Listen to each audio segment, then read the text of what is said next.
दोस्तों, नए साल की पहली सुबह अभी ठीक से उजली भी नहीं हुई थी कि एशिया की राजनीति में एक ऐसा भूचाल आ गया जिसने नई दिल्ली से लेकर टोक्यो और वॉशिंगटन तक सबको चौकन्ना कर दिया। 2026 की शुरुआत भारत के लिए किसी शुभ संकेत की तरह नहीं, बल्कि एक गंभीर चेतावनी की तरह हुई। ऐसी चेतावनी जो सिर्फ शब्दों तक सीमित नहीं थी, बल्कि जिसके पीछे बारूद की गंध, युद्धपोतों की गूंज और फाइटर जेट्स की दहाड़ साफ महसूस की जा सकती थी। भारत ने इससे पहले भी कई बार पड़ोसी देशों की धमकियां सुनी हैं, लेकिन इस बार मामला अलग इसीलिए है क्योंकि इस बार इशारे सीधे युद्ध की दहलीज तक जाते नजर आ रहे हैं। ये कोई रूटीन बयानबाजी नहीं थी, बल्कि सोची समझी रणनीति के तहत उठाया गया कदम था, जिसका असर सिर्फ ताइवान तक सीमित नहीं बल्कि पूरे एशिया और खास तौर पर भारत तक जाता दिख रहा है। दोस्तों, आगे जो खुलासे होने वाले हैं वो इस पूरे मामले की दिशा ही बदल देंगे, इसलिए वीडियो को अंत तक जरूर देखिए, क्योंकि आखिरी हिस्से में वो सच्चाई सामने आने वाली है जो शायद ही कहीं आपको सुनने को मिले। अगर आप चाहते हैं कि ऐसी ही सटीक, गहराई से की गई और बिना मिलावट वाली बड़ी खबरें सबसे पहले आप तक पहुंचें, तो अभी इस वीडियो को लाइक कर दीजिए, चैनल को सब्सक्राइब कर लीजिए और बेल आइकन दबाना बिल्कुल मत भूलिए, ताकि कोई भी अहम अपडेट आपसे छूट न जाए। दरअसल ये पूरी कहानी जुड़ी हुई है चीन के उस आक्रामक रवैये से जो उसने एक बार फिर ताइवान को लेकर दिखाया है। बीते कुछ वर्षों से ताइवान चीन के लिए एक ऐसा मुद्दा बन चुका है जिस पर बीजिंग किसी भी तरह का समझौता करने को तैयार नहीं दिखता। लेकिन दिसंबर 2025 के आखिरी हफ्ते में जो कुछ हुआ, उसने हालात को सामान्य तनाव से निकालकर खतरनाक मोड़ पर ला खड़ा किया। चीन की सेना ने ताइवान के आसपास जिस पैमाने पर सैन्य अभ्यास किया, उसने पूरी दुनिया को यह सोचने पर मजबूर कर दिया कि क्या अब वाकई एशिया एक बड़े युद्ध की ओर बढ़ रहा है। दिसंबर के अंतिम दिनों में चीन की पीपल्स लिबरेशन आर्मी अचानक हरकत में आई। ताइवान के चारों ओर समुद्र, हवा और जमीन, तीनों मोर्चों पर ऐसी गतिविधियां शुरू हुईं जैसी आमतौर पर युद्ध से ठीक पहले देखी जाती हैं। ये कोई साधारण मिलिट्री ड्रिल नहीं थी, बल्कि पूरी तैयारी के साथ किया गया शक्ति प्रदर्शन था। चीनी फाइटर जेट्स ताइवान के एयर डिफेंस जोन के बेहद करीब उड़ान भरने लगे। युद्धपोत और कोस्ट गार्ड के जहाज समुद्र में ऐसे तैनात किए गए जैसे किसी भी पल नाकाबंदी का आदेश आ सकता हो। लाइव फायर ड्रिल्स के जरिए मिसाइलों और रॉकेट्स का इस्तेमाल कर यह साफ संदेश दिया गया कि यह केवल अभ्यास नहीं बल्कि युद्ध की रिहर्सल है। इस सैन्य अभ्यास को चीन ने नाम दिया जस्टिस मिशन 2026। नाम जितना शांत सुनाई देता है, मकसद उतना ही आक्रामक था। इस अभ्यास में ताइवान के अहम समुद्री रास्तों, बंदरगाहों और सप्लाई लाइनों को घेरने का सिमुलेशन किया गया। साफ संकेत था कि अगर कभी असली टकराव हुआ तो ताइवान को चारों तरफ से काट दिया जाएगा। रक्षा विशेषज्ञों का मानना है कि यह अब तक का सबसे बड़ा ताइवान केंद्रित सैन्य अभ्यास था, जिसने पुराने सभी रिकॉर्ड तोड़ दिए। कुछ घंटों के लिए हालात इतने संवेदनशील हो गए कि अंतर्राष्ट्रीय मीडिया में यह चर्चा तेज हो गई कि अब युद्ध बस शुरू ही होने वाला है। इस पूरी कवायद से ताइवान में भी खलबली मच गई। ताइवान सरकार ने चीन के इस कदम का खुलकर विरोध किया और इसे क्षेत्रीय शांति के लिए सीधा खतरा बताया। अंतर्राष्ट्रीय मंचों पर चिंता जताई गई और कई देशों ने संयम बरतने की अपील की। हालांकि तत्काल टकराव टल गया, लेकिन तनाव खत्म नहीं हुआ। ये वही खामोशी थी जो अक्सर किसी बड़े तूफान से पहले देखने को मिलती है। और इसी खामोशी के बीच नए साल के पहले ही दिन चीन की तरफ से आया एक बयान इस कहानी को बिल्कुल नए स्तर पर ले गया। 2026 के पहले दिन चीन के राष्ट्रपति शी जिनपिंग ने ताइवान को लेकर ऐसा बयान दिया जिसने कूटनीतिक भाषा की सारी सीमाएं तोड़ दी। उन्होंने साफ और दो टूक शब्दों में कहा कि ताइवान का चीन में विलय होकर रहेगा। यह कोई इच्छा या संभावना नहीं, बल्कि समय की मांग है और इसे कोई ताकत रोक नहीं सकती। ये बयान सिर्फ ताइवान के लिए नहीं था, बल्कि उन सभी देशों के लिए भी था जो ताइवान के साथ खड़े नजर आते हैं। ऐसे समय में जब हालात पहले से ही बेहद संवेदनशील थे, ये बयान आग में घी डालने जैसा साबित हुआ। इस सख्त रुख के पीछे एक बड़ी वजह भी छुपी हुई है। हाल ही में अमेरिका ने ताइवान को करीब $11 अरब के हथियार देने की मंजूरी दी है। इसमें advance missile system, air defence technology और लड़ाकू विमानों से जुड़ी आधुनिक क्षमताएं शामिल हैं। चीन को यही बात सबसे ज्यादा चुभ रही है। बीजिंग का मानना है कि बाहरी ताकतें ताइवान को उकसा रही हैं और चीन की संप्रभुता को चुनौती दे रही हैं। इसी गुस्से में चीन ने अमेरिका को सीधी चेतावनी दी और साथ ही एक और बेहद अहम बयान दे डाला। चीन ने साफ कहा कि कोई भी देश अपनी एयरफोर्स को ताइवान के हवाई क्षेत्र में भेजने की कोशिश न करे। अगर ऐसा हुआ तो उसका जवाब सीधे सैन्य स्तर पर दिया जाएगा। भले ही इस बयान में किसी देश का नाम नहीं लिया गया, लेकिन इशारा इतना साफ था कि समझने में किसी को भी देर नहीं लगी। हाल के महीनों में ताइवान ने भारत और अमेरिका दोनों के साथ सैन्य सहयोग बढ़ाने की कोशिश की है, और यहीं से इस पूरी कहानी में भारत की एंट्री होती है, जो इस टकराव को सिर्फ चीन ताइवान विवाद नहीं रहने देती, बल्कि इसे एशियाई शक्ति संतुलन का सवाल बना देती है। अब सवाल ये उठता है कि चीन आखिर भारत से इतना असहज क्यों है? इसका जवाब गलवान से लेकर अरुणाचल तक फैला हुआ है। चीन अच्छी तरह जानता है कि भारत इकलौता ऐसा देश है जिसने जमीन पर पीपल्स लिबरेशन आर्मी का सीधा सामना किया है। भारत ने सिर्फ बयान नहीं दिए, बल्कि वास्तविक नियंत्रण रेखा पर चीन की हर चाल को अपनी आंखों से देखा और जवाब भी दिया। भारतीय सेना की रणनीति कागजों में बनी थ्योरी नहीं, बल्कि जमीनी अनुभव से निकली हुई है। यही वजह है कि अगर ताइवान भारत के साथ सैन्य तालमेल बढ़ाता है, तो चीन की चिंता कई गुना बढ़ जाती है।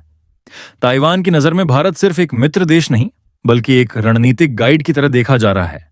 ताइवान मानता है कि भारत को चीन की सैन्य सोच, उसकी मूवमेंट और दबाव बनाने की रणनीति की गहरी समझ है। इसी कारण ताइवान चाहता है कि भारतीय वायुसेना और नौसेना उसके पायलट्स और सैन्य अधिकारियों को ट्रेनिंग दें। चीन को यही बात सबसे ज्यादा खटकती है, क्योंकि इससे उसकी वर्षों से बनी सैन्य गोपनीयता और रणनीतिक बढ़त कमजोर पड़ सकती है। इसी डर की वजह से चीन अब सीधे नाम लिए बिना भी चेतावनी देने लगा है। यह चेतावनी सिर्फ अमेरिका तक सीमित नहीं है, यह भारत जैसे देशों के लिए भी एक अप्रत्यक्ष धमकी है। चीन यह दिखाना चाहता है कि ताइवान के मामले में वह किसी तीसरे पक्ष की दखलंदाजी बर्दाश्त नहीं करेगा, लेकिन यहां चीन एक बुनियादी सच्चाई को नजरअंदाज कर रहा है। भारत न तो दबाव में फैसले करता है और न ही धमकियों से अपनी नीति बदलता है। भारत अपनी विदेश नीति को अपने राष्ट्रीय हितों, क्षेत्रीय स्थिरता और दीर्घकालिक रणनीति के आधार पर तय करता है।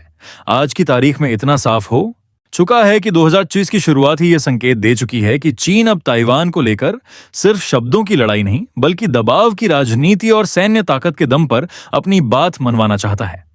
और इस पूरे खेल में भारत का नाम आना इस बात का सबूत है कि भारत की वैश्विक भूमिका कितनी बढ़ चुकी है।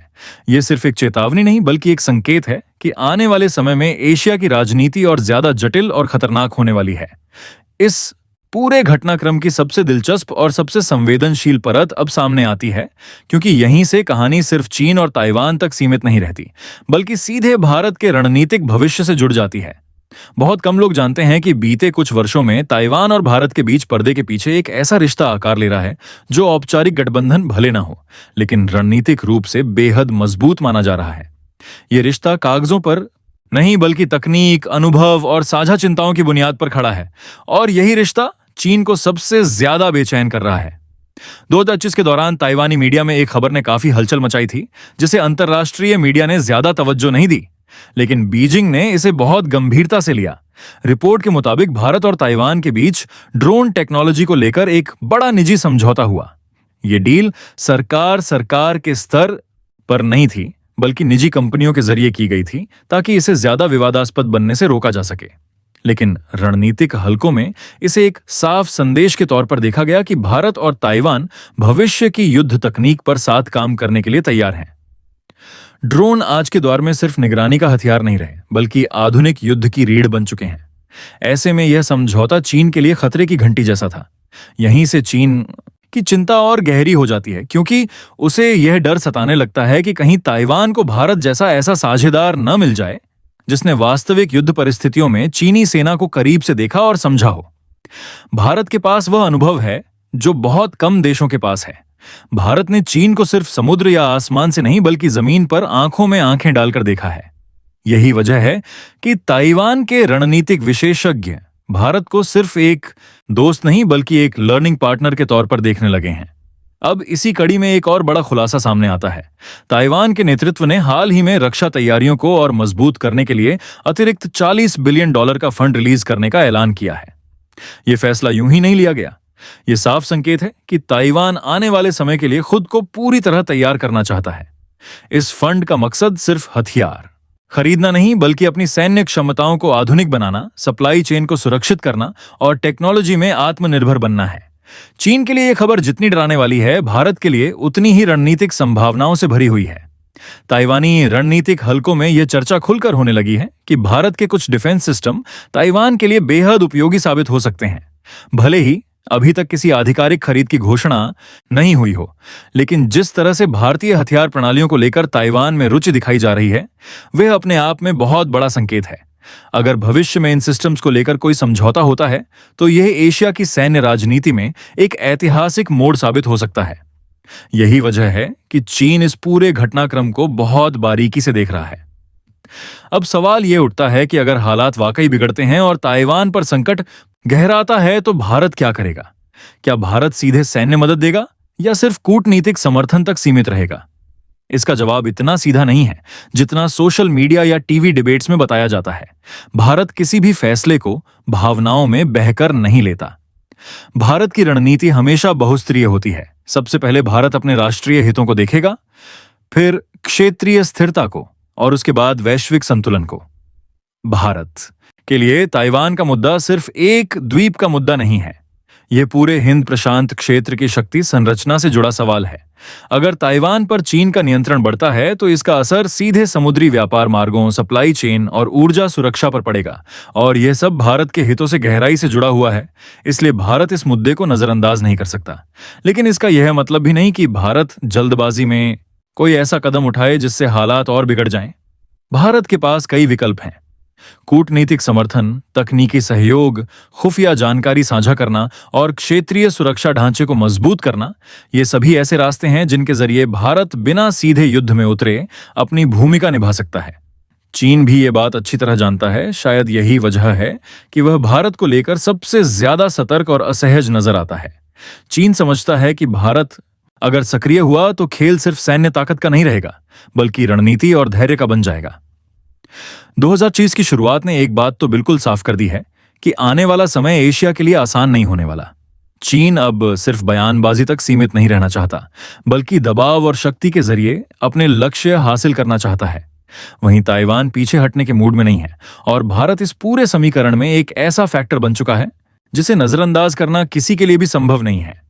यही वजह है कि नए साल का पहला दिन ही यह संकेत दे गया कि आने वाले महीने और साल वैश्विक राजनीति के लिए बेहद निर्णायक होने वाले हैं। इस पूरी कहानी को अगर एक लाइन में समझा जाए, तो यही कहा जा सकता है कि 2026 की शुरुआत ने दुनिया को साफ साफ यह संकेत दे दिया है कि अब एशिया की राजनीति पुराने नियमों से नहीं चलेगी।